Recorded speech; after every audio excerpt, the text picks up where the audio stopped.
بسم الله الرحمن الرحيم. يا أيها الناس اتقوا ربكم الذي خلقكم من نفس واحدة وخلق منها زوجها وبث منهما رجالا كثيرا ونساء، واتقوا الله الذي تساءلون به والأرحام، إن الله كان عليكم رقيبا. وآتوا اليتامى أموالهم ولا تتبدلوا الخبيث بالطيب ولا تاكلوا أموالهم إلى أموالكم، إنه كان حوبا كبيرا. وإن خفتموا ألا تقسطوا في اليتامى فانكحوا ما طاب لكم من النساء مثنى وثلاث ورباع، فإن خفتموا ألا تعدلوا فواحدة أو ما ملكت أيمانكم، ذلك أدنى ألا تعولوا. وآتوا النساء صدقاتهن نحلة، فإن طبن لكم عن شيء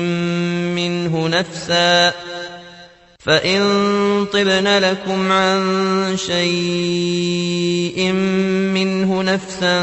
فكلوه هنيئا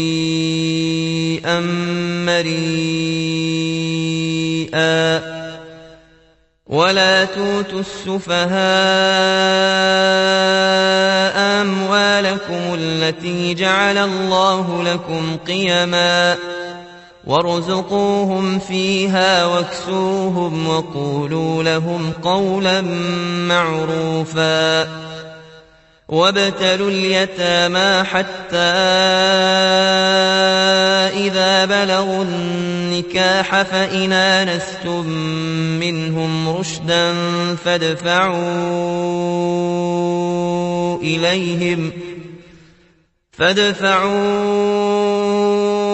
إليهم أموالهم ولا تاكلوها إسرافا وبدارا أن يكبروا. ومن كان غنيا فليستعفف، ومن كان فقيرا فليأكل بالمعروف. فإذا دفعتم إليهم أموالهم فأشهدوا عليهم، وكفى بالله حسيبا.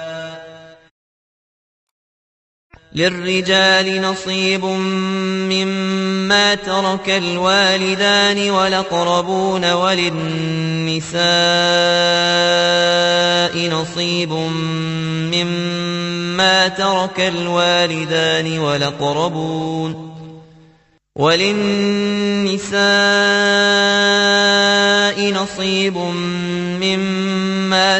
الوالدان والأقربون، مما قل منه أو كثر،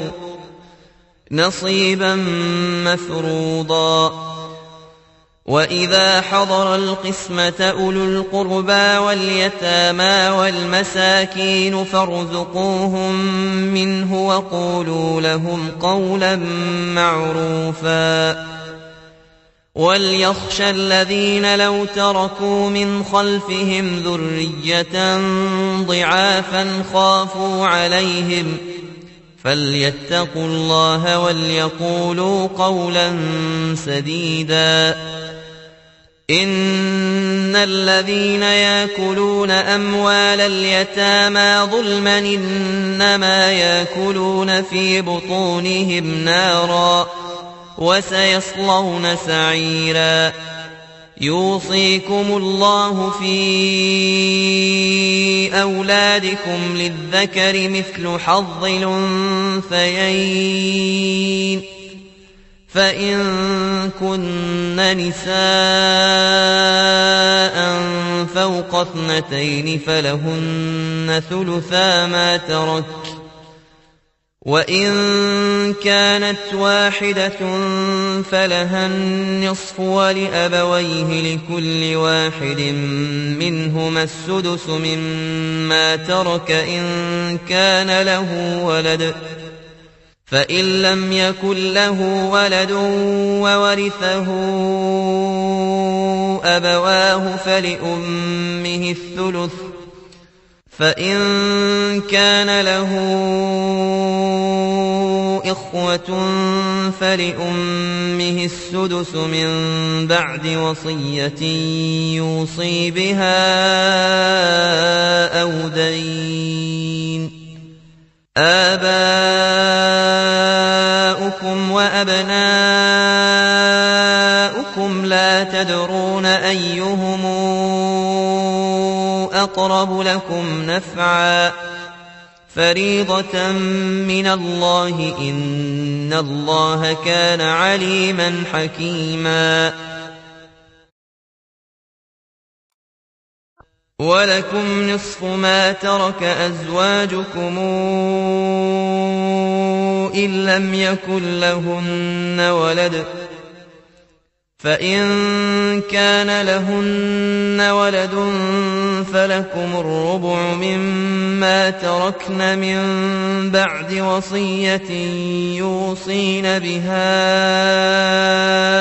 أو دين ولهن الربع مما تركتم إن لم يكن لكم ولد فإن كان لكم ولد فلهن الثمن مما تركتم من بعد وصية توصون بها أو دين وإن كان رجل يورث كلالة أو امرأة وله أخ أو أخت فلكل واحد منهما السدس فإن كانوا أكثر من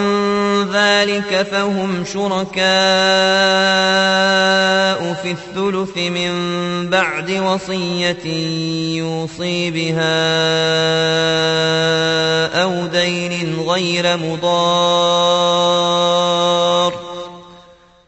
وصية من الله والله عليم حليم تلك حدود الله ومن يطع الله ورسوله ندخله جنات تجري من تحتها الأنهار خالدين فيها وذلك الفوز العظيم ومن يعص الله ورسوله ويتعد حدوده ندخله نارا خالدا فيها وله عذاب مهين واللاتي ياتين الفاحشة من نسائكم فاستشهدوا عليهن 4 منكم فإن شهدوا فأمسكوهن في البيوت حتى يتوفاهن الموت أو يجعل الله لهن سبيلا واللذان ياتيانها منكم فآذوهما فإن تابا وأصلحا فأعرضوا عنهما إن الله كان توابا رحيما إنما التوبة على الله للذين يعملون السوء بجهالة ثم يتوبون من قريب فأولئك يتوب الله عليهم وكان الله عليما حكيما. وليست التوبة للذين يعملون السيئات حتى إذا حضر أحدهم الموت قال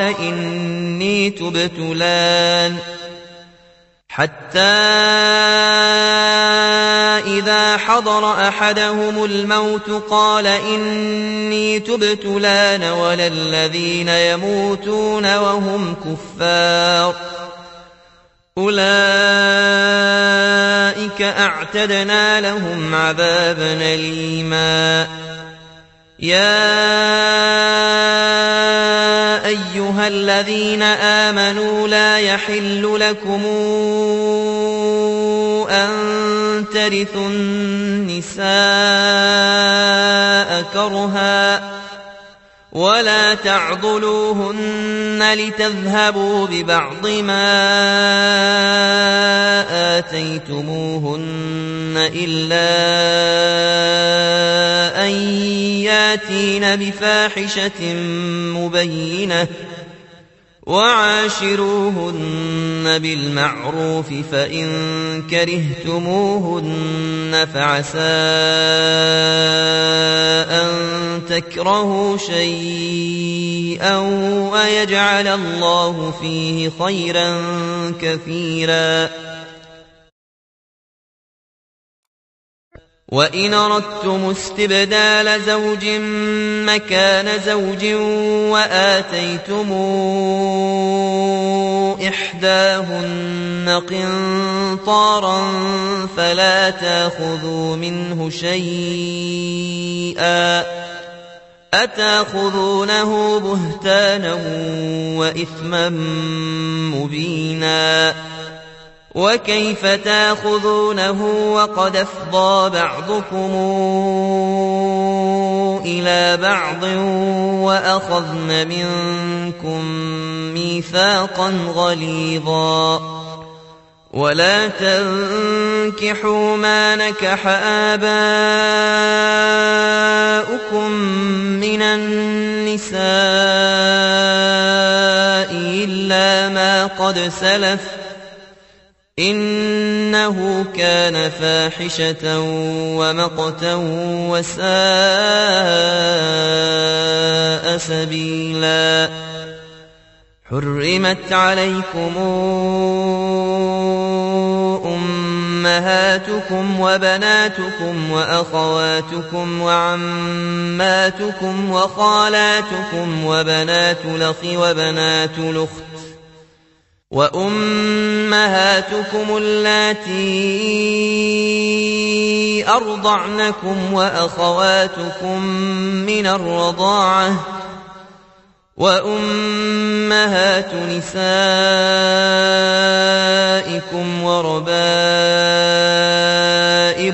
اللاتي في حجوركم من نسائكم اللاتي دخلتم بهن فإن لم تكونوا دخلتم بهن فلا جناح عليكم وحلائل أبنائكم الذين من أصلابكم وأن تجمعوا بين الأختين إلا ما قد سلف إن الله كان غفورا رحيما. والمحصنات من النساء إلا ما ملكت أيمانكم كتاب الله عليكم وأحل لكم ما وراء ذلكم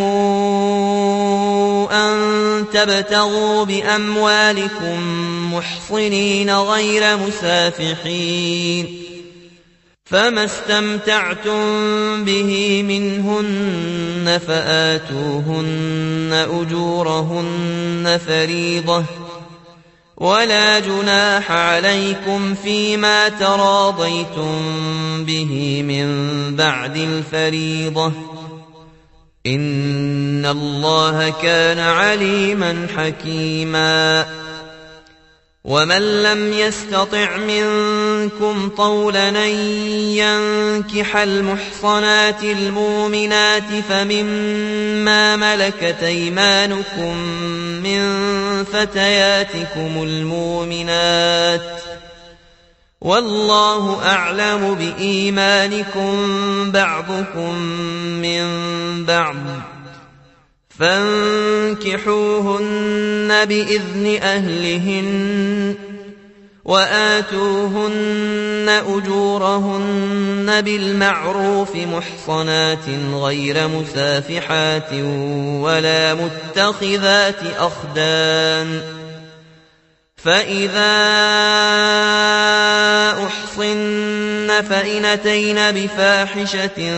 فعليهن نصف ما على المحصنات من العذاب ذلك لمن خشي العنة منكم وأن تصبروا خير لكم والله غفور رحيم يريد الله ليبين لكم ويهديكم سنن الذين من قبلكم ويتوب عليكم والله عليم حكيم والله يريد أن يتوب عليكم ويريد الذين يتبعون الشهوات أن تميلوا ميلا عظيما يريد الله أن يخفف عنكم وخلق الإنسان ضعيفا يا أيها الذين آمنوا لا تأكلوا أموالكم بينكم بالباطل إلا أن تكون تجارة عن تراض منكم ولا تقتلوا أنفسكم إن الله كان بكم رحيما ومن يفعل ذلك عدوانا وظلما فسوف نصليه نارا وكان ذلك على الله يسيرا إن تجتنبوا كبائر ما تنهون عنه نكفر عنكم سيئاتكم وندخلكم مدخلا كريما ولا تتمنوا ما فضل الله به بعضكم على بعض للرجال نصيب مما اكتسبوا وللنساء نصيب مما اكتسبن واسألوا الله من فضله إن الله كان بكل شيء عليما ولكل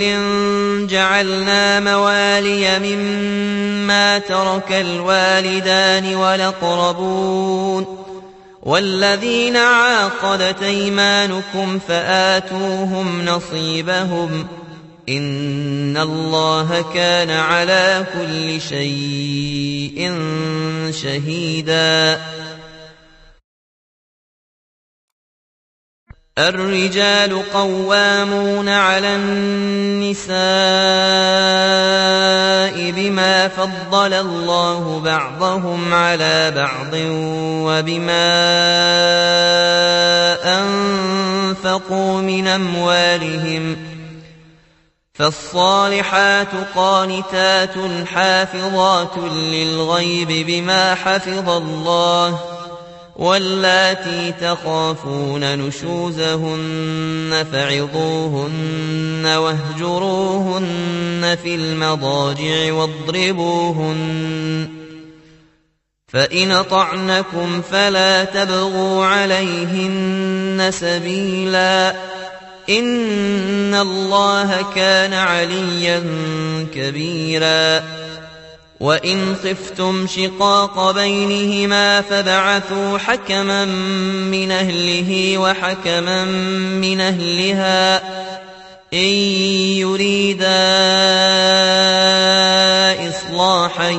يوفق الله بينهما، إن الله كان عليما خبيرا. واعبدوا الله ولا تشركوا به شيئا وبالوالدين إحسانا وبذي القربى واليتامى والمساكين والجار ذي القربى والجار الجنب والصاحب بالجنب وابن السبيل وما ملكت أيمانكم، إن الله لا يحب من كان مختالا فخورا. الذين يبخلون ويامرون الناس بالبخل ويكتمون ما آتاهم الله من فضله، وأعتدنا للكافرين عذابا مهينا. والذين ينفقون أموالهم رئاء الناس ولا يؤمنون بالله ولا باليوم الآخر، ومن يكن الشيطان له قرينا فساء قرينا. وماذا عليهم لو آمنوا بالله واليوم الآخر وأنفقوا مما رزقهم الله، وكان الله بهم عليما. إن الله لا يظلم مثقال ذرة وإن تك حسنة يضاعفها ويؤت من لدنه أجرا عظيما. فكيف إذا جئنا من كل أمة بشهيد وجئنا بك على هؤلاء شهيدا، يومئذ يود الذين كفروا وعصوا الرسول لو تسوى بهم الأرض ولا يكتمون الله حديثا. يا أيها الذين آمنوا لا تقربوا الصلاة وأنتم سكارى حتى تعلموا ما تقولون، ولا جنبا إلا عابري سبيل حتى تغتسلوا، وإن كنتم مرضى أو على سفر أو جاء أحد منكم من الغائط أو لامستم النساء فلم تجدوا ماء فتيمموا صعيدا طيبا فامسحوا بوجوهكم وأيديكم، إن الله كان عفوا غفورا.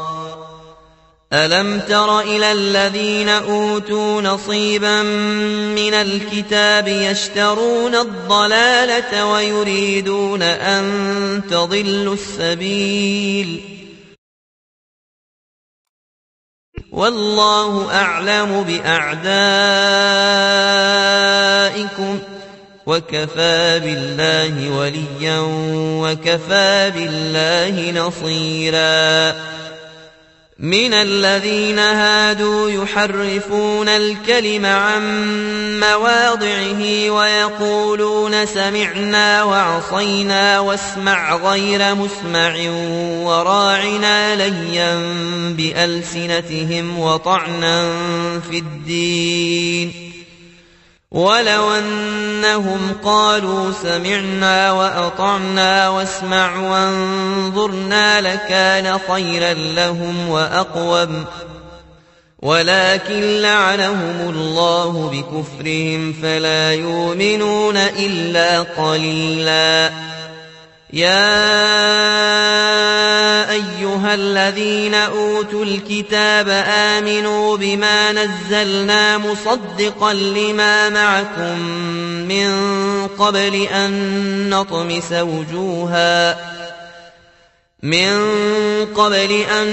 نطمس وجوها فنردها على أدبارها أو نلعنهم كما لعنا أصحاب السبت وكان أمر الله مفعولا إن الله لا يغفر أن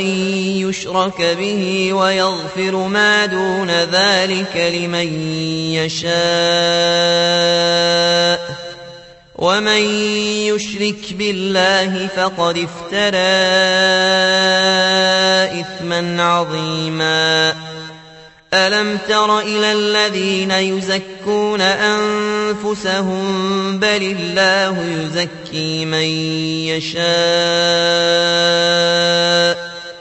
ولا يظلمون فتيلا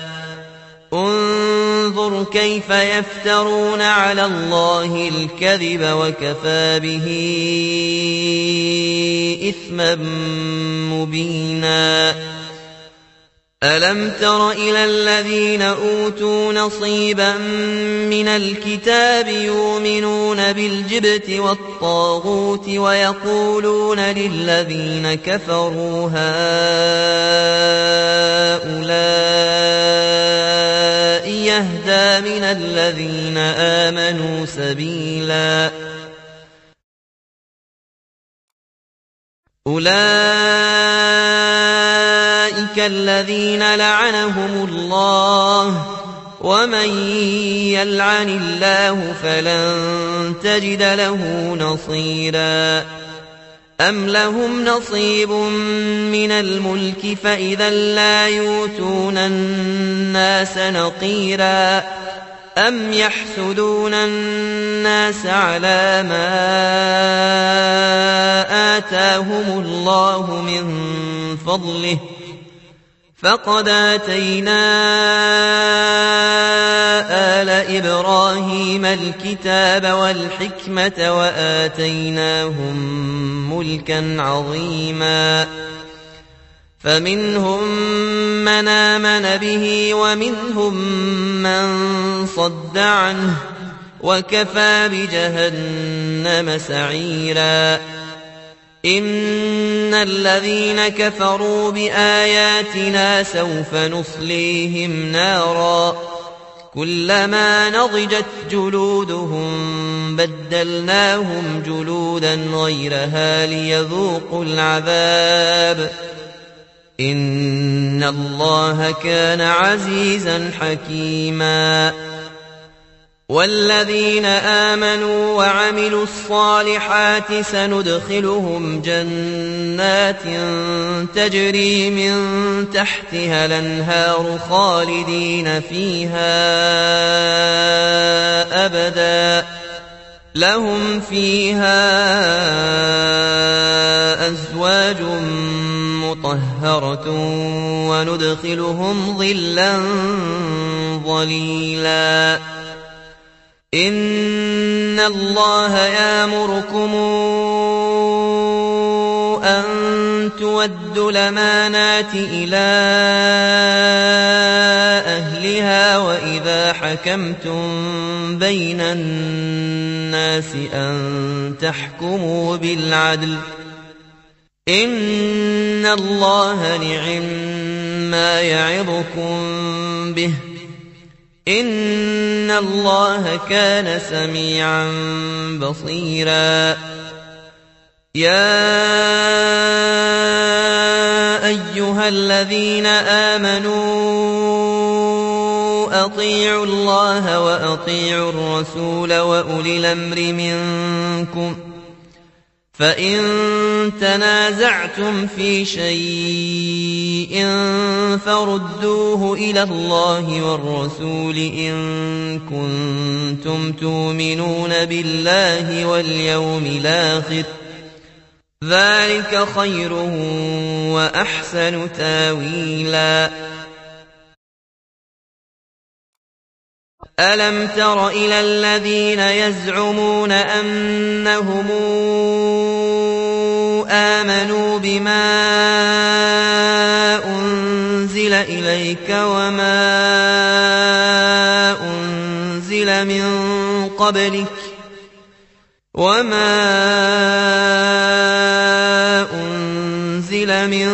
قبلك يريدون أن يتحاكموا إلى الطاغوت وقد أمروا أن يكفروا به ويريد الشيطان أن يضلهم ضلالا بعيدا وإذا قيل لهم تعالوا إلى ما أنزل الله وإلى الرسول رأيت المنافقين يصدون عنك صدودا فكيف إذا أصابتهم مصيبة بما قدمت أيديهم ثم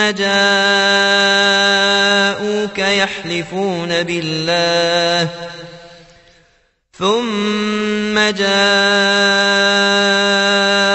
يحلفون بالله إن أردنا إلا إحسانا وتوفيقا أولئك الذين يعلم الله ما في قلوبهم فأعرض عنهم وعظهم وقل لهم في أنفسهم قولا بليغا وما أرسلنا من رسول إلا ليطاع بإذن الله ولو أنهم إذ ظلموا أنفسهم جاءوك فاستغفروا الله واستغفر لهم الرسول لوجدوا الله توابا رحيما فلا وربك لا يؤمنون حتى يحكموك فيما شجر بينهم ثم لا يجدوا في أنفسهم حرجا مما قضيت ويسلموا تسليما ولو أنا كتبنا عليهم أن اقتلوا أنفسكم أو اخرجوا من دياركم ما فعلوه إلا قليل منهم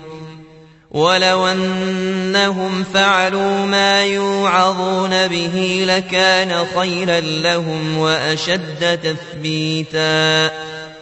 وإذا لآتيناهم من لدنا أجرا عظيما ولهديناهم صراطا مستقيما ومن يطع الله والرسول فأولئك مع الذين أنعم الله عليهم من النبيين والصديقين والصديقين والشهداء والصالحين وحسن أولئك رفيقا ذلك الفضل من الله وكفى بالله عليما يا أيها الذين آمنوا خذوا حذركم فانفروا ثبات أو انفروا جميعا وإن منكم لمن ليبطئن فإن أصابتكم مصيبة قال قد أنعم الله علي إذ لم أكن معهم شهيدا ولئن أصابكم فضل من الله ليقولن كأن لم يكن بينكم وبينه مودة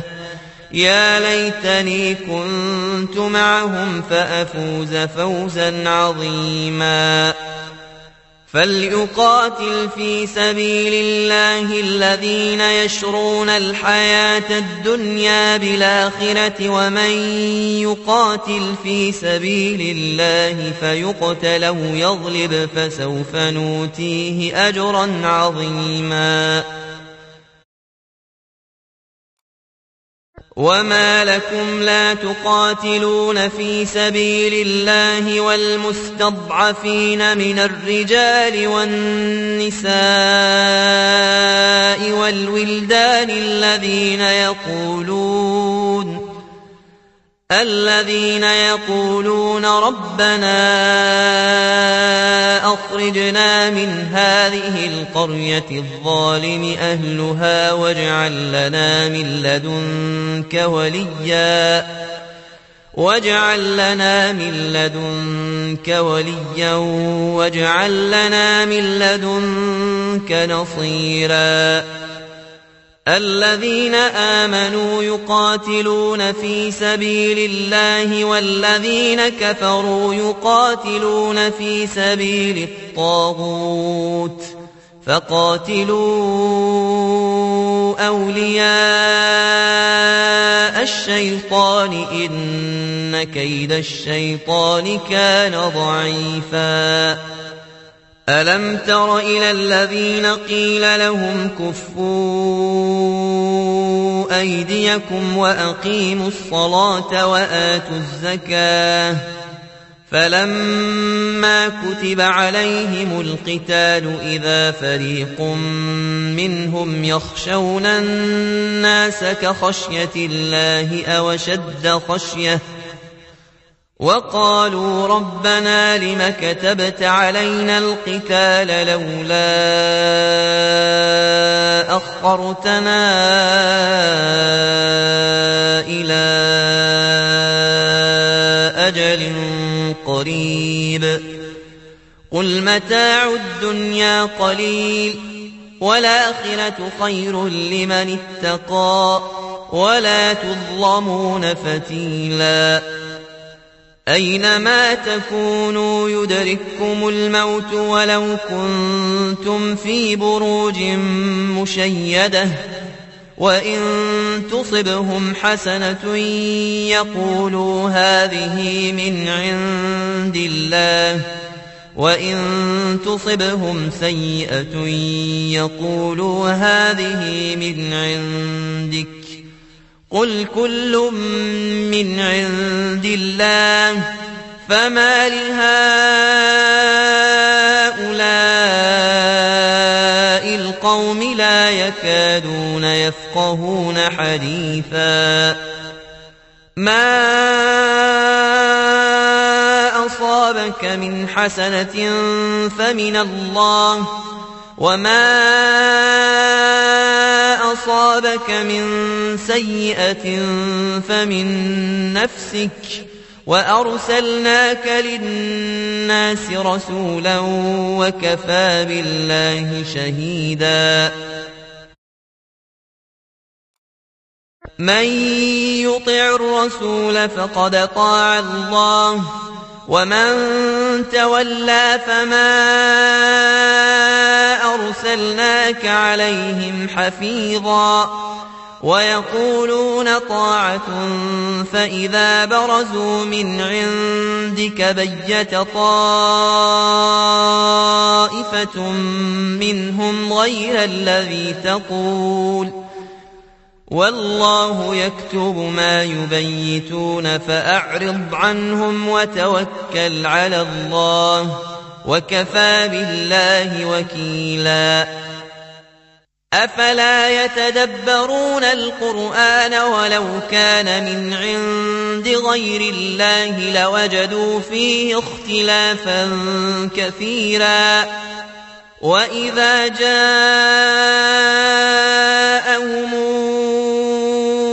أمر من الأمن أو الخوف أذاعوا به ولو ردوه إلى الرسول وإلى أولي الأمر منهم لعلمه الذين يستنبطونه منهم ولولا فضل الله عليكم ورحمته لاتبعتم الشيطان إلا قليلا فقاتل في سبيل الله لا تكلف إلا نفسك وحرض المؤمنين عسى الله أن يكف بأس الذين كفروا والله أشد بأسا وأشد تنكيلا من يشفع شفاعة حسنة يكن له نصيب منها ومن يشفع شفاعة سيئة يكن له كفل منها وكان الله على كل شيء مقيتا وإذا حييتم بتحية فحيوا بأحسن منها أو ردوها إن الله كان على كل شيء حسيبا الله لا إله إلا هو ليجمعنكم إلى يوم القيامة لا ريب فيه ومن أصدق من الله حديثا فما لكم في المنافقين فئتين والله أركسهم بما كسبوا أتريدون أن تهدوا من ضل الله ومن يضلل الله فلن تجد له سبيلا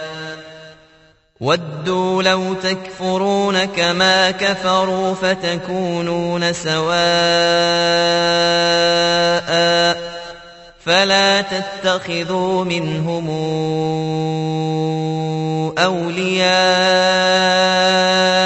حتى يهاجروا في سبيل الله فإن تولوا فخذوهم واقتلوهم حيث وجدتموهم ولا تتخذوا منهم وليا ولا نصيرا إلا الذين يصلون إلى قوم بينكم وبينهم ميثاق أو جاءوكم حصرت صدورهم أن يقاتلوكم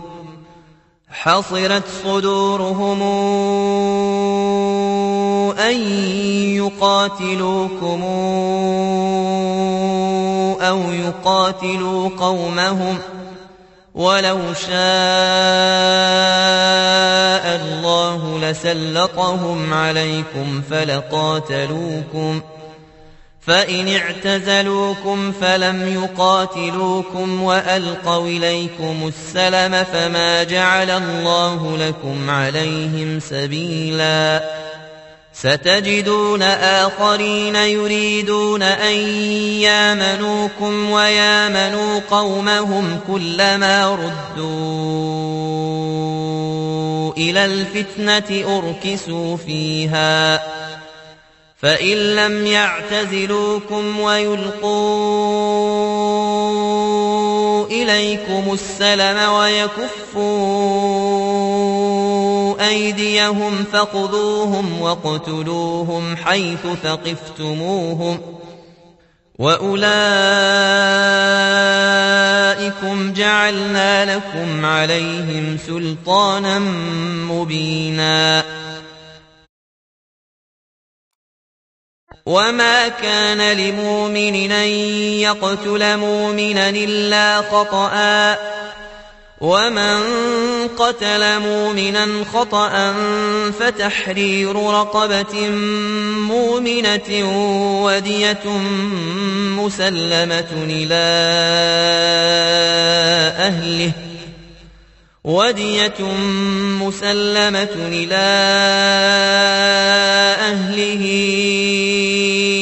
إلا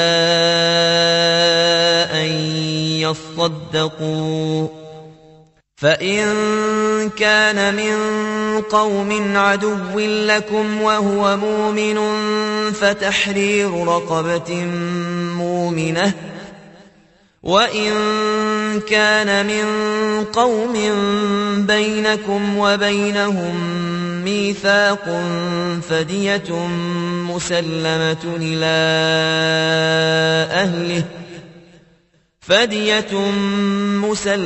إلى أهله وتحرير رقبة مؤمنة فمن لم يجد فصيام شهرين متتابعين توبة من الله وكان الله عليما حكيما ومن يقتل مؤمنا متعمدا فجزاؤه جهنم خالدا فيها وغضب الله عليه ولعنه وأعد له عذابا عظيما يا أيها الذين آمنوا إذا ضربتم في سبيل الله فتبينوا ولا تقولوا لمن ألقى إليكم السلم لست مؤمنا تبتغون عرض الحياة الدنيا فعند الله مغانم كثيرة كذلك كنتم من قبل فمن الله عليكم فتبينوا إن الله كان بما تعملون خبيرا لا يستوي القاعدون من المؤمنين غير أولي الضرر والمجاهدون في سبيل الله بأموالهم وأنفسهم فضل الله المجاهدين بأموالهم وأنفسهم على القاعدين درجة وكلا وعد الله الحسنى وفضل الله المجاهدين على القاعدين أجرا عظيما درجات منه ومغفرة ورحمة وكان الله غفورا رحيما إن الذين توفاهم الملائكة ظالمي أنفسهم قالوا فيم كنتم قالوا كنا مستضعفين في الأرض قالوا ألم تكن أرض الله واسعة فتهاجروا فيها فأولئك مأواهم جهنم وساءت مصيرا إلا المستضعفين من الرجال والنساء والولدان لا يستطيعون حيلة ولا يهتدون سبيلا فأولئك عسى الله أن يعفو عنهم وكان الله عفوا غفورا. ومن يهاجر في سبيل الله يجد في الأرض مراغما كثيرا وسعة، ومن يخرج من بيته مهاجرا إلى الله ورسوله ثم يدركه الموت فقد وقع أجره على الله، وكان الله غفورا رحيما. وإذا ضربتم في الأرض فليس عليكم جناح أن تقصروا من الصلاة إن خفتم أن يفتنكم الذين كفروا، إن الكافرين كانوا لكم عدوا مبينا. وإذا كنت فيهم فأقمت لهم الصلاة فلتقم طائفة منهم معك وليأخذوا أسلحتهم، فإذا سجدوا فليكونوا من ورائكم، ولتات طائفة أخرى لم يصلوا فليصلوا معك وليأخذوا حذرهم وأسلحتهم. ود الذين كفروا لو تغفلون عن أسلحتكم وأمتعتكم فيميلون عليكم ميلة واحدة، ولا جناح عليكم إن كان بكم أذى من مطر أو كنتم مرضى أن تضعوا أسلحتكم وخذوا حذركم، إن الله أعد للكافرين عذابا مهينا. فإذا قضيتم الصلاة فاذكروا الله قياما وقعودا وعلى جنوبكم، فإذا اطمأننتم فأقيموا الصلاة، إن الصلاة كانت على المؤمنين كتابا موقوتا. ولا تهنوا في ابتغاء القوم، إن تكونوا تألمون فإنهم يألمون كما تألمون، وترجون من الله ما لا يرجون، وكان الله عليما حكيما. إنا أنزلنا إليك الكتاب بالحق لتحكم بين الناس بما أراك الله، ولا تكن للخائنين خصيما. واستغفر الله إن الله كان غفورا رحيما. ولا تجادل عن الذين يختانون أنفسهم، إن الله لا يحب من كان خوانا نثيما. يستخفون من الناس ولا يستخفون من الله وهو معهم إذ يبيتون ما لا يرضى من القول، وكان الله بما يعملون محيطا. ها أنتم هؤلاء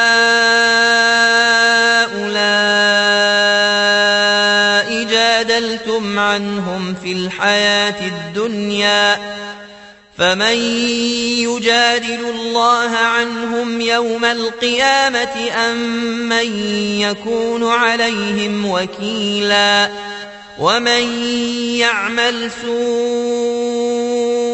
أو يظلم نفسه ثم يستغفر الله يجد الله غفورا رحيما ومن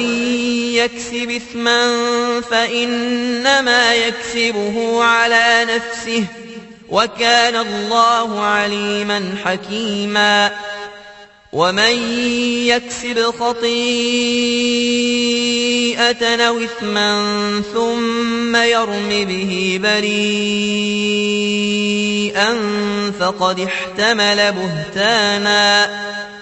فقد احتمل بهتانا وإثما مبينا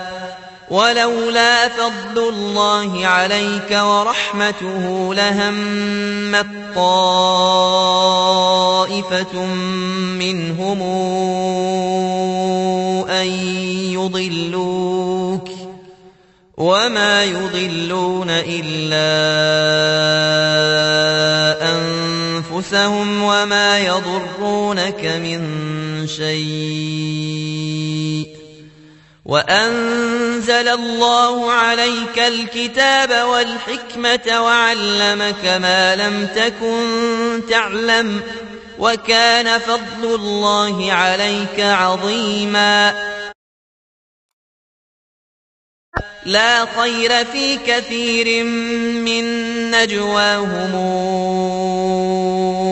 إلا من أمر بصدقة أو معروف أو إصلاح بين الناس ومن يفعل ذلك ابتغاء مرضات الله فسوف نؤتيه أجرا عظيما ومن يشاقق الرسول من بعد ما تبين له الهدى ويتبع غير سبيل المؤمنين نوله ما تولى ونصله جهنم وساءت مصيرا إن الله لا يغفر أن يشرك به ويغفر ما دون ذلك لمن يشاء ومن يشرك بالله فقد ضل ضلالا بعيدا إن يدعون من دونه إلا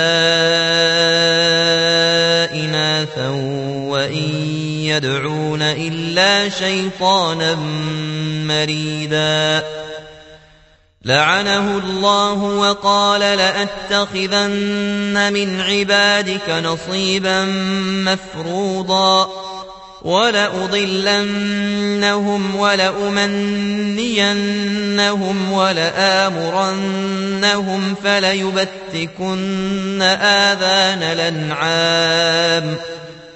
فليبتكن آذان الأنعام ولآمرنهم فليغيرن خلق الله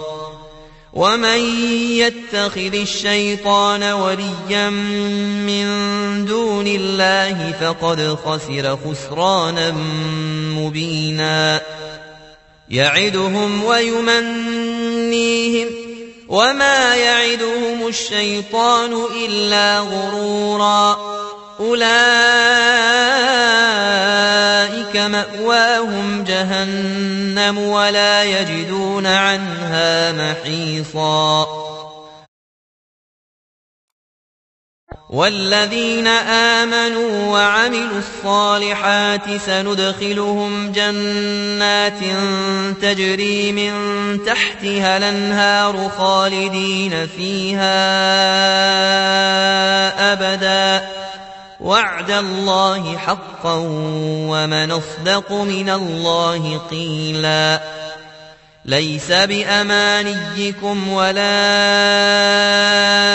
أماني أهل الكتاب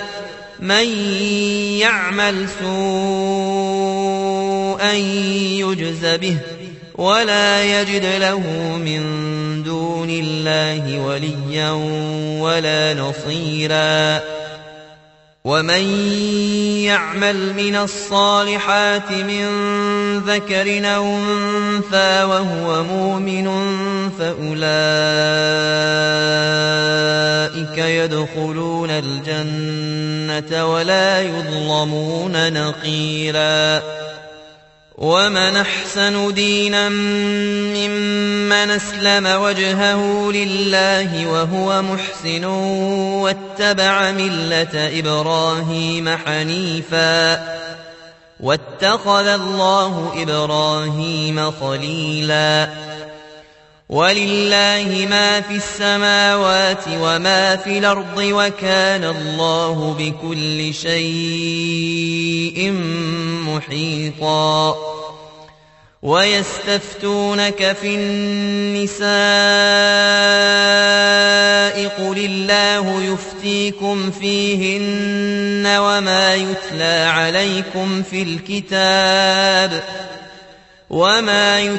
عليكم في الكتاب في يتامى النساء اللاتي لا توتونهن ما كتب لهن وترغبون أن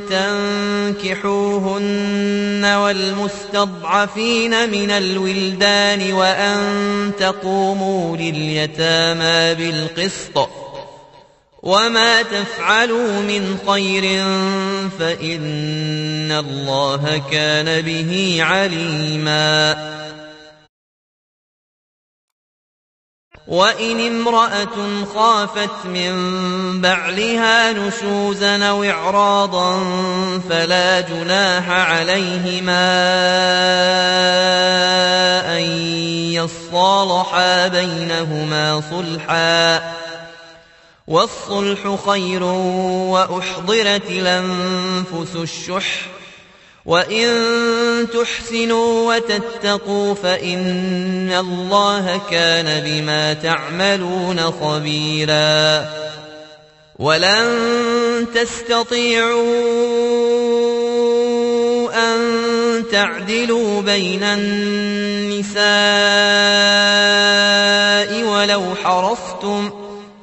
فلا تميلوا كل الميل فتذروها كالمعلقة وإن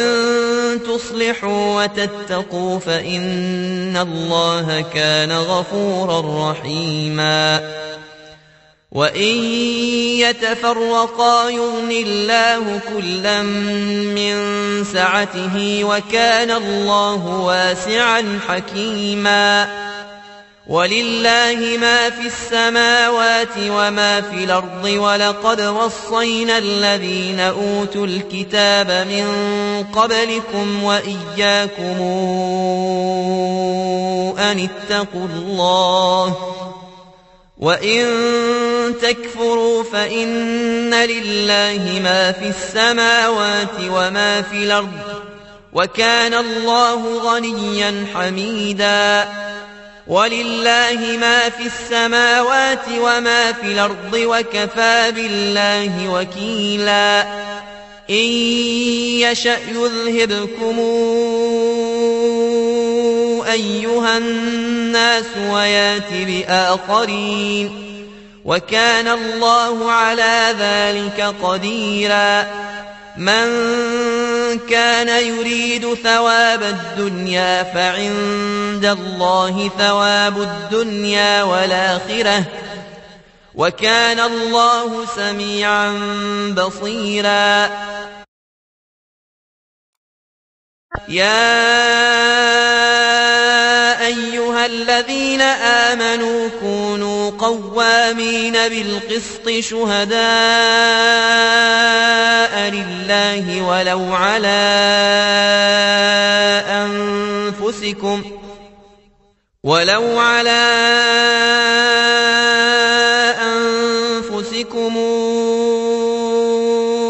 أو الوالدين والأقربين إن يكن غنيا أو فقيرا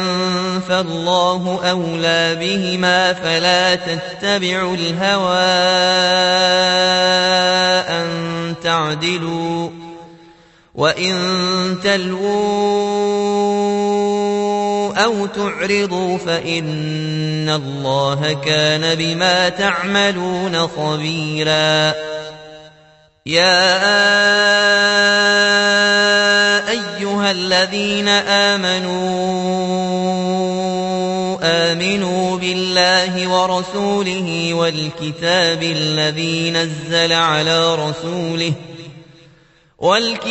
الذي نزل على رسوله والكتاب الذي أنزل من قبل ومن يكفر بالله وملائكته وكتبه ورسله واليوم الآخر فقد ضل ضلالا بعيدا إن الذين آمنوا ثم كفروا ثم آمنوا ثم كفروا ثم ازدادوا كفرا لم يكن الله ليغفر لهم ولا ليهديهم سبيلا بشر المنافقين بأن لهم عذابا أليما الذين يتخذون الكافرين أولياء من دون المؤمنين أيبتغون عندهم العزة فإن العزة لله جميعا وقد نزل عليكم في الكتاب أن إذا سمعتم آيات الله يكفر بها ويستهزأ بها فلا تقعدوا معهم حتى يخوضوا في حديث غيره إنكم إذا مثلهم إن الله جامع المنافقين والكافرين في جهنم جميعا الذين يتربصون بكم فإن كان لكم فتح من الله قالوا ألم نكن معكم وإن كان للكافرين نصيب قالوا ألم نستحوذ عليكم ونمنعكم من المؤمنين فالله يحكم بينكم يوم القيامة ولن يجعل الله للكافرين على المؤمنين سبيلا إن المنافقين يخادعون الله وهو خادعهم وإذا قاموا إلى الصلاة قاموا كسالى يراءون الناس ولا يذكرون الله إلا قليلا مذبذبين بين ذلك لا إله هؤلاء ولا إله هؤلاء ومن يضلل الله فلن تجد له سبيلا يا أيها الذين آمنوا لا تتخذوا الكافرين أولياء من دون المؤمنين أتريدون أن تجعلوا لله عليكم سلطانا مبينا إن المنافقين في الدرك الأسفل من النار ولن تجد لهم نصيرا إلا الذين تابوا وأصلحوا واعتصموا بالله وأخلصوا دينهم لله فأولئك مع المؤمنين وسوف يؤتي الله المؤمنين أجرا عظيما. ما يفعل الله بعذابكم إن شكرتم وآمنتم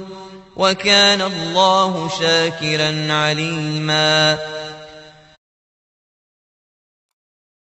لا يحب الله الجهر بالسوء من القول إلا من ظلم وكان الله سميعا عليما. إن تبدوا خيرا أو تخفوه أو تعفوا عن سوء فإن الله كان عفوا قديرا. إن الذين يكفرون بالله ورسله ويريدون أن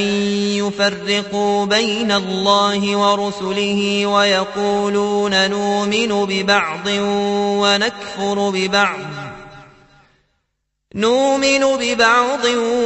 ونكفر ببعض ويريدون أن يتخذوا بين ذلك سبيلا أولئك هم الكافرون حقا وأعتدنا للكافرين عذابا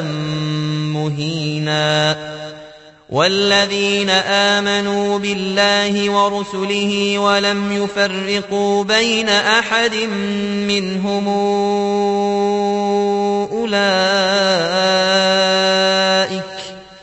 أولئك سوف نؤتيهم أجورهم وكان الله غفورا رحيما. يسألك أهل الكتاب أن تنزل عليهم كتابا من السماء فقد سألوا موسى أكبر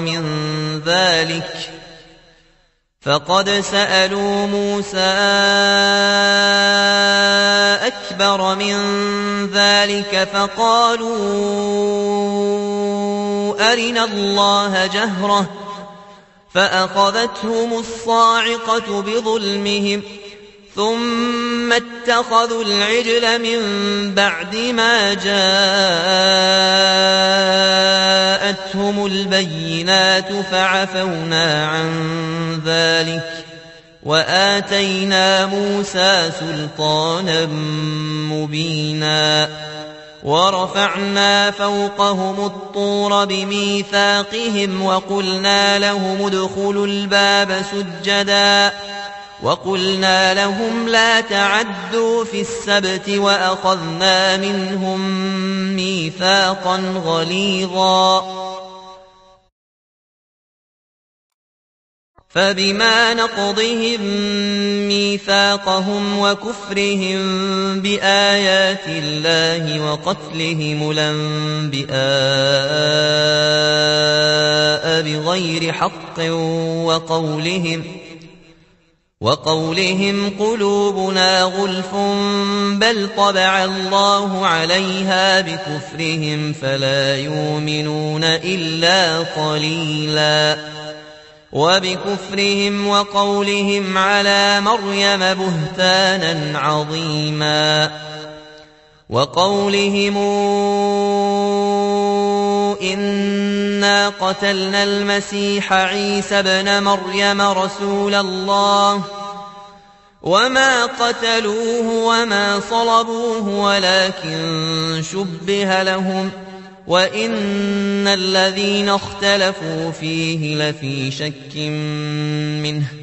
ما لهم به من علم إلا اتباع الظن وما قتلوه يقينا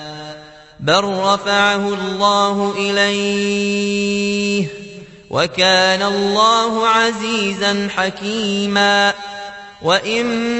من أهل الكتاب إلا ليؤمنن به قبل موته ويوم القيامة يكون عليهم شهيدا فبظلم من الذين هادوا حرمنا عليهم طيبات نحلت لهم وبصدهم عن سبيل الله كثيرا وأخذهم الربا وقد نهوا عنه وأكلهم أموال الناس بالباطل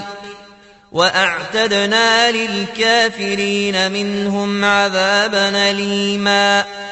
لكن الراسخون في العلم منهم والمؤمنون يؤمنون بما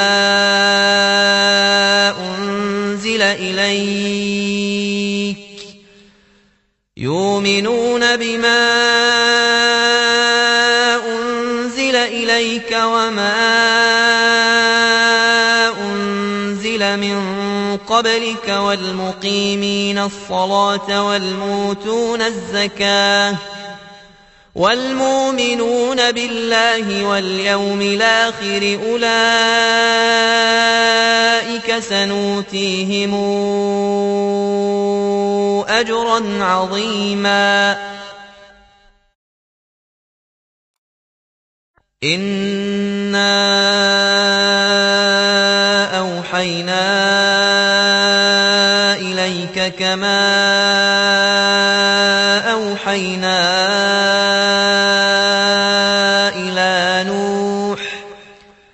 إلى نوح والنبيين من بعده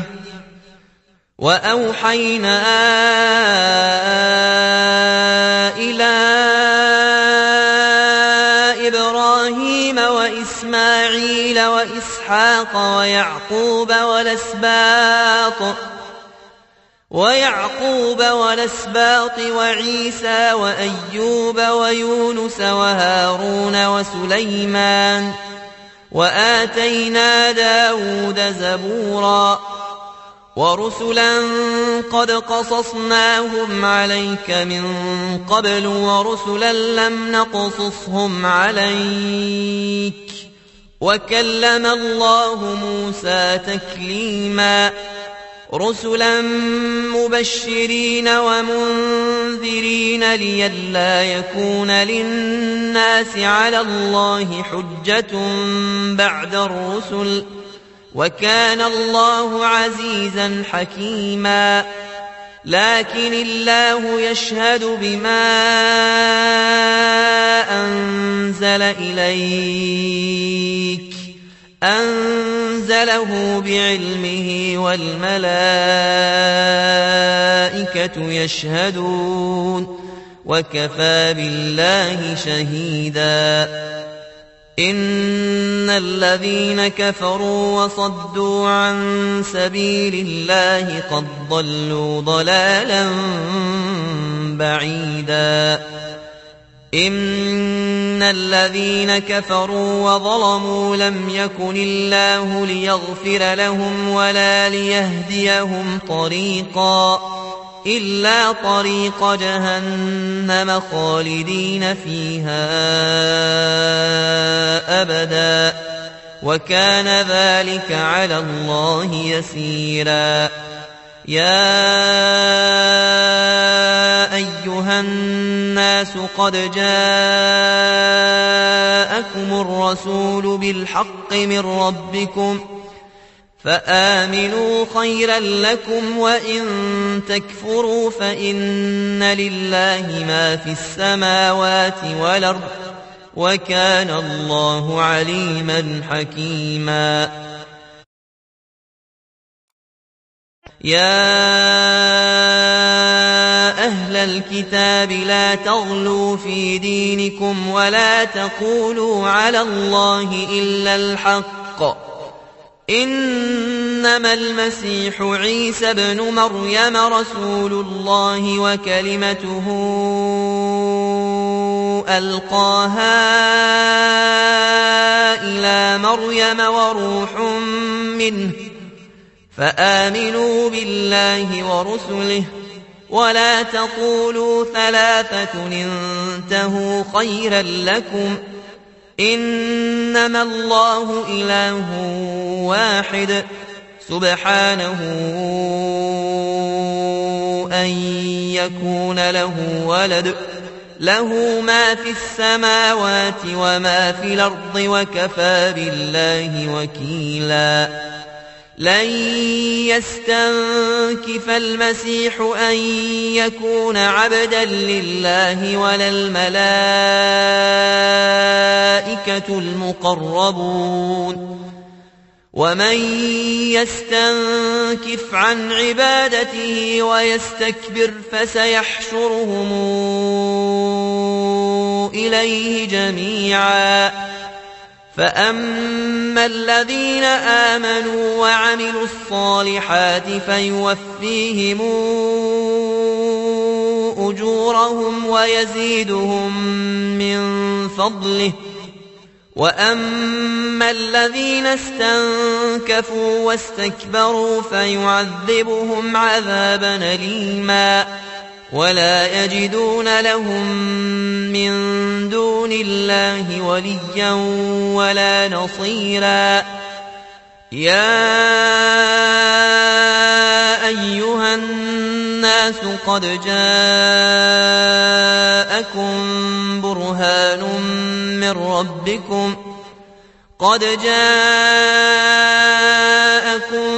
برهان من ربكم وأنزلنا إليكم نورا مبينا